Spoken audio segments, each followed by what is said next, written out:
vous êtes dans une recherche de vouloir être bien, ça veut dire que vous allez être mal.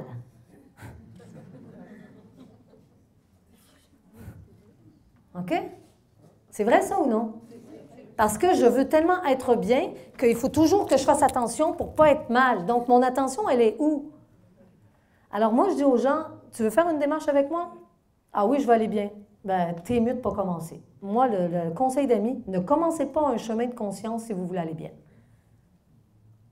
Parce qu'un chemin de conscience, ça n'a rien à voir avec aller bien ou aller mal. La conscience est. La conscience est au-delà de aller bien ou aller mal. La conscience inclut aller bien et aller mal. Donc, comme résultat, ça fait souvent qu'on va bien dans une démarche de conscience. Mais ce n'est pas parce qu'on veut aller bien. Je ne sais pas si vous m'entendez. OK?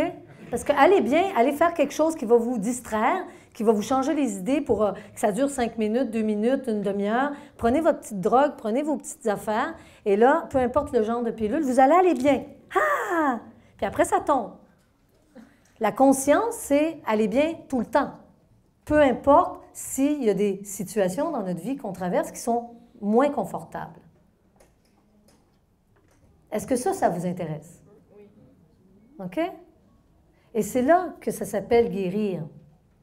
Parce que guérir, c'est de lâcher vouloir être, plus sentir, plus avoir mal, plus rien avoir, pour, au contraire, être dans un autre espace en dedans, celle qui accueille vraiment. Parce que vouloir aller bien, on ne va pas accueillir quand il va y avoir de la tristesse. On va dire, oh, non, non, non, non, ça, j'en veux pas. Et on passe à côté de la gratitude. On passe à côté de l'innocence. On passe à côté de ces bras qui ont envie de s'ouvrir et d'être vraiment en lien avec l'autre qui est en train de traverser quelque chose et de juste s'aimer. On passe à côté un de l'autre ici. On ne se regarde même pas. On ne s'embrasse pas. Non? C'est quoi que tu dis? Hein? On ne peut pas tous s'embrasser? Bon, on peut essayer. Allons-y. Alors, on peut s'embrasser, savez-vous comment? On va rire.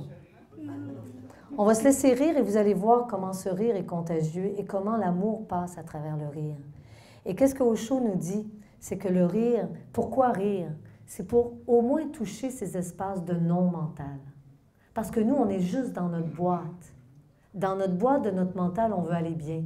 Mais on ne voit pas que tout l'univers va bien, qu'on est des êtres qui sont bien.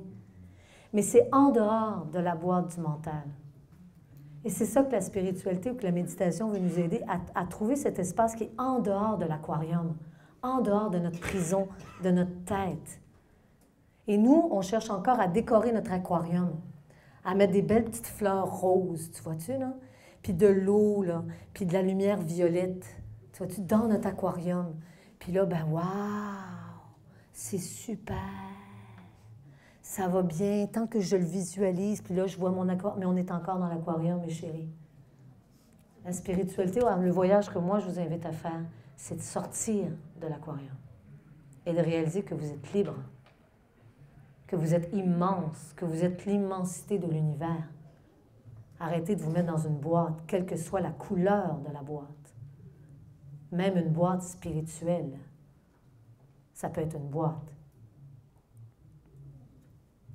Donc, le rire ici, et s'ils ne sont pas accompagnés par les pleurs, par toute cette intériorité, toute cette profondeur que le pleur permet, cette rencontre avec notre essence, cette rencontre avec notre profondeur, pas juste avec nos blessures, avec toute la gratitude du vivant.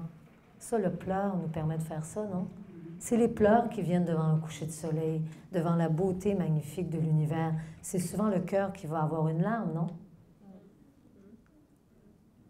Donc, combien de fois par jour vous avez cette gratitude envers vous-même, envers quelqu'un qui vous ouvre la porte, envers la vie qui vous a préparé un repas, envers tout ce qui se passe dans votre vie? Est-ce que vous l'avez, cette gratitude-là, facilement?